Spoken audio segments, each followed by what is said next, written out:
বাংলাদেশ নির্বাচন কমিশনে 5,30,258টি voter ID card বাতিল করার সিদ্ধান্ত নিয়েছে। কাদের আইডি কার্ড বাতিল হবে? আপনার আইডি কার্ড এই বাতিল হওয়া তালিকায় রয়েছে কি না? তার আগে বলে রাখি, আপনি যদি আমার চ্যানেলে নতুন হয়ে থাকুন তাহলে এরকম গুরুত্বপূর্ণ তথ্য পেতে আমার চ্যানেলটি সাবস্ক্রাইব করে রাখুন এবং সঠিক তথ্য পেতে সম্পূর্ণ ভিডিওটি না টেনে ভালো করে দেখুন।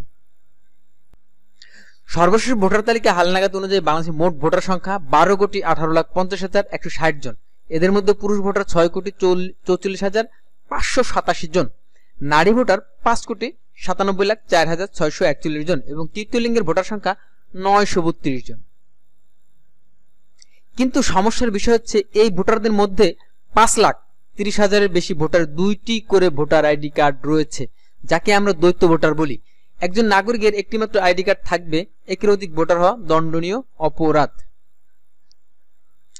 নির্বাচন কমিশনের ডাটাবেজে দুইবার ভোটারের সংখ্যা 5,30,258 জন। এক্ষেত্রে এসব নাগরিকের প্রথম জাতীয় পরিচয়পত্রটি বহাল রেখে দ্বিতীয়টি বাতিল করার সিদ্ধান্ত নিয়েছে নির্বাচন কমিশন ইসি।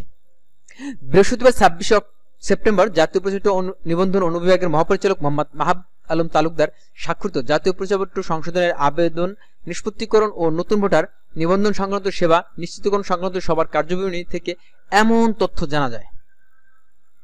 কার্যবিবরণীতে উল্লেখ করা হয়েছে, ইতিপূর্বে দ্বৈত ভোটার বা ডুপ্লিকেট ভোটার নিষ্পত্তির উদ্দেশ্যে কমিশন কর্তৃক ব্যক্তি প্রথম এনআইডি বহাল রেখে দ্বিতীয় এনআইডি কার্ড বাতিলকরণের জন্য সিদ্ধান্ত প্রদান করা হয়েছিল।